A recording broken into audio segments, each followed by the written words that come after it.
দেখেন কিভাবে গরুর রুহুটা যায়। আপনি যখন সবাই করেন গরুটা হা করে কাঁদে, মেতায়, মা গো, মা তো আর বোঝা যায় এভাবে রক্ত ফিনকি দিয়ে বের হোক। যে জবাই করে তার গায়েও রক্ত লাগে, মাথাটার এইভাবে আষাঢ় মারে মাটিতে, কি অস্ত্রে ঢোকে না বাঁশের কঞ্চিতে ঢোকে, ওইদিকে খেয়াল নাই, এইভাবে মারে, হাত পাও ছুটাছুটি করে, জিহবা এতটুকু বের করে হা করে। কুল্লু নাফসিন যায়কাতুন, যায়কাতুন মানে স্বাদ। গরুয়ে যত রকমের স্বাদের ঘাস খাইছে, খৈল ভুসি, এই জিহবাটা বের করে পেশাব পায়খানা রাস্তা দিয়ে দেখিয়েন গরুটা পেশাব করে দিছে সাকরাতুল মউতে। গুজ্জুদাঁত থেকে দেখবেন যে গুজ্জুদাঁত দিয়ে গোবর বেরিয়ে গেছে, এরপরে মাথার রেফিডা করে জিহবা এতটুকু বের করে দাঁতের নিচে দিয়া কেট করে কামড় দিয়া দুই ভাগ করে তারপর গরুটা বাহির। এইভাবে লাখ লাখ গরুর প্রাণ যাইতে যত কষ্ট, তাদের কষ্টগুলো যদি এইভাবে বোতলে ভরে, আমার আপনার রুহুটা যাইতে তার চেয়ে বেশি কষ্ট। এটারে কয় সাকরাতুল মউত। যেই দিন আপনি এই জমিন থেকে আম্মা মারা যাবেন, এই মতিগঞ্জ থেকে ফেয়ারওয়েল দিবেন, 6টা স্টেপে প্লিজ এই আজরাইল আলাইহিস সালাম রিমান্ডে নি, 5ম স্টেপে রুহুটা ব্রেক দিবে। কাল্লা ইজা বালাগাতিল হুলকুম ওয়া হিনাইযিন তানজুরুন। যখন রুহুটা কণ্ঠনালীতে আসবে, আপনি সব কিছু দেখবেন, জান্নাত জাহান্নাম সৈয়দপুর থেকে দেখা যায়। মুমূর্ষু লোক দেখেন না, সাকরাতুল মউতের ব্যক্তি এইভাবে চোখ টানে, সে সব দেখতে পাচ্ছে। আল্লাহ জাল্লা শাআনু বলছেন ফাবাসারুকাল ইয়াওমা হাদীদ, আজকে তোমার চক্ষু রাডার হয়ে গেল, তীক্ষ্ণ দৃষ্টি শক্তি সম্পন্ন হয়ে গেল। তখন ইবলিস মতিগঞ্জ কবরস্থান থেকে, সৈয়দপুর কবরস্থান থেকে আসবো আপনার মায়ের শুরুতে সাকরাতুল মউতে। আমরা শিউরাইব, আব্বা তো কষ্ট, হ্যাঁ মা আপনি বুঝি এলেন আমার দুঃখের সময়। আব্বা লা ইলাহা ইল্লাল্লাহ পড়িস নাকি, বুয়া বুয়া মাইটা কি কর, আমি তো ইসলামের অনুসারী, লা ইলাহা ইল্লাল্লাহকে বিশ্বাস করি। না আব্বা, আমিও তো 5 বছর আগে মরছি, তুই মারে কবর দিছস না? জি মা। আমার চিনছিস না? চিনছি। ইসলাম বুয়া এটা কে? আপনি যদি মাল লগে আমার কন বুয়া। হায়াত আছে আর কয়েক মুহূর্ত, 6ষ্ঠ স্টেপে রুহুটা চলে আসলে, নাকের আঘাত দমে চলে আসলে, ইবলিস যাইতে যাইতে আবার কয় তোরে আমি বলছি আমি তো হেই কামাসালি শাইতানি ইস ক্বালা লিল ইনসানি কুফর ফালাম্মা কাফারা ক্বালা ইন্নী বারিউম মিনকা ইন্নী আখাফুল্লাহ রাব্বাল আলামিন। ইবলিসের উদাহরণ হচ্ছে ওই ব্যক্তির মতো যে মানুষকে বলে কুফরি করো, যখন কুফরি করে সে যাইতে যাইতে বলে আমি তোরে বলছি আর কি, এখন আমি রব্বুল আলামিনকে ভয় করি। সে যাইতে যাইতে কর দিছি আফসারি তোমারে জয় বাংলা করি। তখন মুমূর্ষু লোকে বলে শেষ মুহূর্তে 1 সেকেন্ড আর হায়াত নাই, রব্বির জিউন লাআল্লি আমালু সলিহা। এখানে আমল ঈমান অর্থে আল্লাহ আপনি আমাকে হায়াতটা ফেরত দেন, আমি ঈমান আনবো। আল্লাহ জাল্লা শাআনু বলবেন আফসারি রে, তুইও তো মানুষকে রাত জাগিয়া জাগিয়া ওয়াজ করছিলি, ওয়াইজা জাআ আজালুহুম লা ইস্তাখিরুনা সাআতাও ওয়া লা ইস্তাকদিমুন। হায়াতের নির্ধারিত সময় এসে গেলে 1 মুহূর্ত আমি আল্লাহ তোমাদেরকে কমও দেব না, বেশিও দেব না।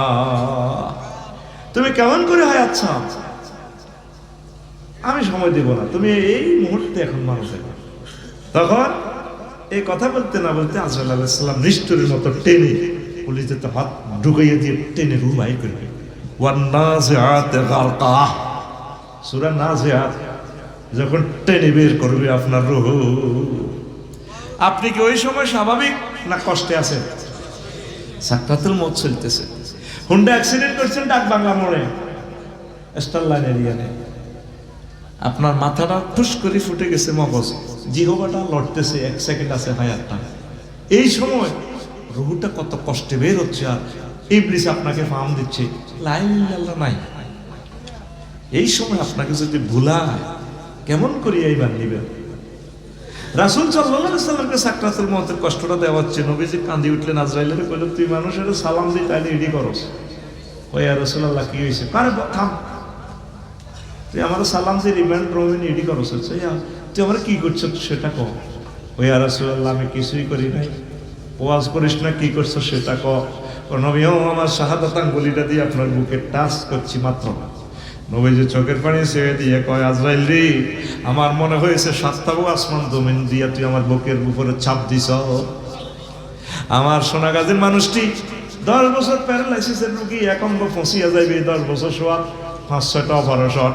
এই বুড়ো মানুষকে তুই শেষ সময়ে কষ্ট দিলে তারা কেমনে ঈমান রাখবো? আজরাইল আলাইহিস সালাম কয়, ইয়া রাসূলুল্লাহ, এর চেয়ে সহজ সাকরাতুল মউত আমার কাছে আর নাই। তাহলে ওই সময় আপনি কেমন করে ঈমান রাখবেন? এরপরে আসেন আরো একটু বুঝে সাকরাতুল মউত। সোনাগাজী পৌর মার্কেটে গরু জবাই হয় কিনা? আপনি গরু জবাই করছেন কিনা? তুমি মুত্তা ওড়ো, এমনে এমনে ওড়ো, আজকে কি ওয়াজ তোমার থ্রো করতেছি, তুমি কি বুঝছো?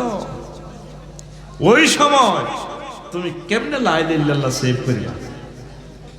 উত্তরণের পথ বলেন, উত্তরণের পথ। ওই সময় ইবলিসের ওয়াসওয়াসা থেকে বাঁচার পথ আল্লাহ জাল্লা শাআনহু বলে দিছে মহাগ্রন্থ আল কোরআনে, বান্দারে তুই শুধু আমার সোনাগাজী থানা, আমার আরশ-ও-আজিমের থানা ইবলিসের নামে একটা জিডি করি রাখ। ওয়াকুর রব্বি আউযু বিকা মিন হামাযাতিশ শায়াতিন, ওয়াকুর রব্বি আউযু বিকা আন ইয়াহদুরুন। ও রব, ইবলিস ওই সময় আমার ইন্তেকালের সময় যে সমস্ত জিনিসগুলো হাজির করে, ওইগুলা থেকে আপনি আমাকে সেভ করবেন। আমি আপনার কাছে আশ্রয় চাই তার ওয়াসওয়াসা থেকে। আল্লাহ জাল্লা শাআনহু ডাক দিয়া কও, আমার বান্দা, আমার সোনাগাজীর বান্দিরা, তোদের কোনো ভয় নেই। ইন্তেকালের আগ মুহূর্তে আমি আল্লাহ তোমাকে ঈমান মনে করাইয়া দেব। অনেক মানুষ দেখবেন অপারেশন থিয়েটারে, ইন্তেকালের সময় আপনার বাড়িতে চাচারা মারা গেলে বেহুশ, হুঁশ হাসি যায়, পরে কলমা পড়তে পড়তে মারা যায়। এমন দেশে আছি রে, এই দেশে তো মরারও সুযোগ নেই। মরলেও কেউ কয় না যে আমি মরছি। কত সিস্টেমে কবর দিব, মরার কয়েকদিন পরে কেউ মরে গেছে, আসলে কিন্তু মরে গেছে। আরে বাংলাদেশ, আল্লাহ বাংলাদেশকে তুমি হেদায়েত করো, আমিন। আবার মরে গেলে জানাজাও দিতে পারে না, সাদ হিসাবে জানাজাটা দিব, জানাজাও দিতে দেয় না। মৌত লইও বাংলাদেশের রাজনীতি চলে রে, আল্লাহর কি গজব। কত আগে কত মানুষ মরে যায়, পরে খবরে কনা মরছে, কনা সিস্টেমে জানাজা দাও, কিতা করবে?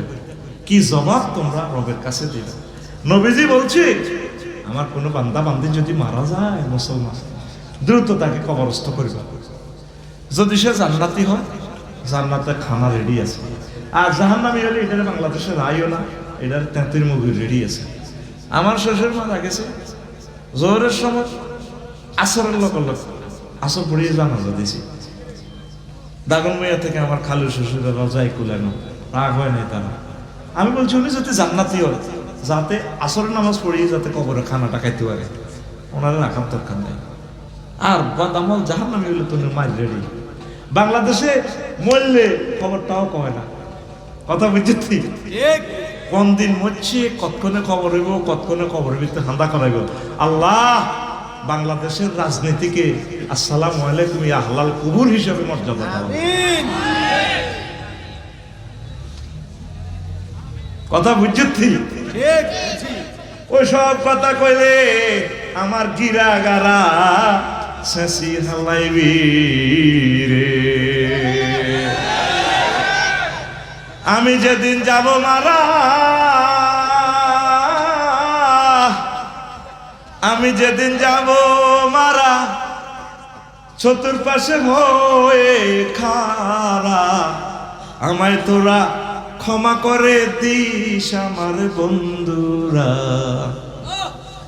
আল্লাহ বলে মাটি দিতে নিস, আমায় রসুল বলে মাটি দিতে নিস আমার বন্ধুরা। আল্লাহ বলে মাটি দিতে নিস। হায় হায় হায়, বাংলাদেশে কিনলে বিখ্যাত, আল্লাহ আরে বিখ্যাত করার দরকার নাই। আমারে অপরিচিত করে দাও, কোন রকম আমি মানুষ সেটা দুনিয়া থেকে বিদায় নিই। পাড়া পড়শি নতুন করে দেখিতে আসিবে মোরে, মুখের কাপড় খুলিয়া রাখিস আমার বন্ধুরা, মুখের কাপড় খুলিয়া রাখিস। আমি মরে গেলে লাকসাম যাইবে ভাইফা আছে, যদি এরকম চাইতে মরি আর কি।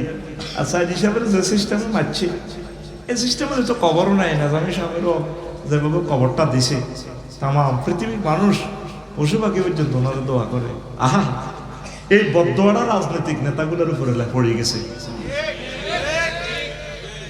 সালাউদ্দিন চৌধুরী বলছে আমাকে, তোমরা কোথায় না মাটি দেওয়ার জন্য, একমাত্র ব্যক্তি শহীদ যার জন্য 2টা কবর খোঁড়া হয়েছে, উনি বলছে আমাকে ওই জায়গায় কবর দিও। আয় হায়,